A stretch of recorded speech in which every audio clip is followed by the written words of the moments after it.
روشنی کب آتی ہے؟ حضرت نصیرالدین چراغ دہلوی نے اپنے حلقہ ارادات میں بیٹھے ہوئے مریدوں سے پوچھا، روشنی کب آتی ہے؟ ایک مرید نے بڑے ادب سے جواب دیا، حضرت جب سفید اور سیاہ دھاگے میں فرق نظر آنے لگے یہی روشنی ہے۔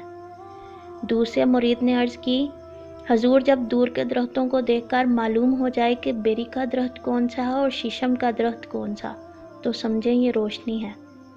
مرشد نے یہ جواب سن کر دیگر حاضرین کی طرف نظر دوڑائی۔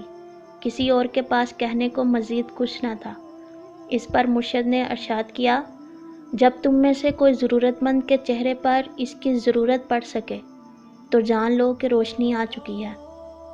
ہم اس حقیقت سے بہت دور ہیں، ہمیں بس ہمارے چہرے پر ضروریات نظر آتی ہیں، دوسرے کے چہرے پر ہم حسد کرتے ہیں اور جلتے ہیں۔ روشنی نہیں، ہم گھنے اندھیرے میں ہیں۔ میری دعا ہے کہ ہمیں بھی اللہ تعالیٰ ایسی روشنی نصیب فرمائے، آمین۔